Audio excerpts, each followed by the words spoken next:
Welcome! I am Public Enemy Numero Uno and thank you so much for watching this. Today I want to talk about using your players to world build. It is no secret that building your own world is a time-consuming process that can be completely overwhelming to anyone not familiar with it. Even experienced dungeon masters and hobbyists who delve out vast worlds, maps, cultures, and the like face the same problems and difficulties. Becoming blocked by indecision or doubt are near fatal blows to one's efforts. But that's if you try to do it entirely on your own. With a little help, it can be a whole lot easier. Dungeons & Dragons is a special case for world building as you need to build with the players and their characters in mind. Either first building the world and having the players apply the characters to its rules, or creating all the different characters and trying to build the world around them. Either of these options is mind-boggling. Not to mention taking into account of the existing world rules like fantastic monsters, magic, and extraplanar creatures. To even a veteran dungeon master, this is a momentous task, which is why using the players to help you in this endeavor can be an immense help for multiple reasons.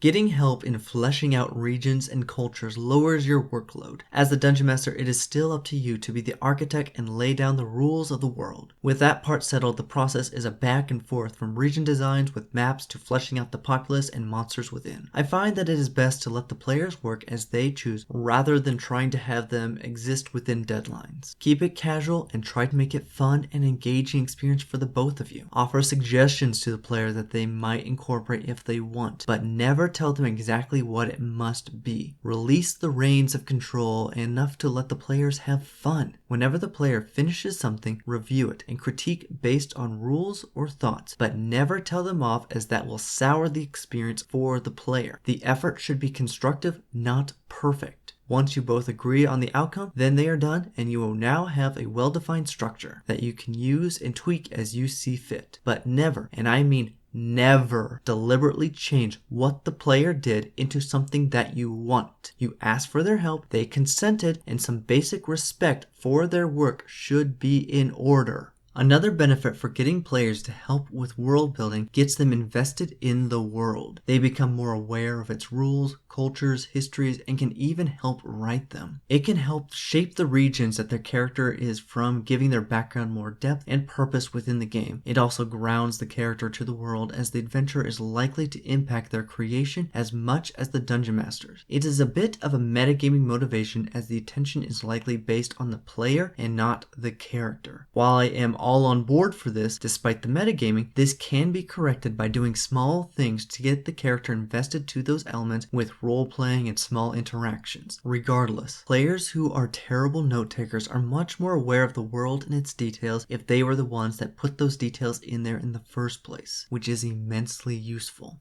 Finally, the effort is a collaborative experience, a game within the game that is shared between players and the Dungeon Master, a level of cooperation that rarely is found within the game itself, as the Dungeon Master represents the opposition to the players, meaning that the player is cooperative with each other, not with the Dungeon Master. Collective world building permits the unique cooperation, hopefully increasing the level of social interactions among the individuals, a goal that I feel is worthwhile. Now, there are a few different methods that can be used to facilitate this process, and those methods depend upon the game itself. If the players each play completely different characters from each other who are complete strangers at the start of the campaign, which is very common, then the process is individual for the players, with each of them devising their own world building based on just their character. If the players are playing characters that are already bound to each other in some way, like being from the same tribe, community, guild, military, or any faction that can house all the characters, then the world building becomes a completely collaborative effort among everyone involved. This can turn into a very confusing and directionless effort, so it becomes the job of the Dungeon Master to arbitrate and divide responsibility amongst the different players, possibly having a couple of players work together on different aspects each. A quick fire method for this would be using some of the random tables in the Dungeon Master's Guide. Options like the random adventures table found on pages 27 to 31, the NPC and villains tables found on page 89 to 96, or the random settlements tables found on pages 112 to 114. These tables are not very definitive, but might help in offering suggestions to the players for them to build from. In the end, you have the final say as the Dungeon Master, and it is your responsibility that whatever is added is a benefit and not a detriment to the fun of the game.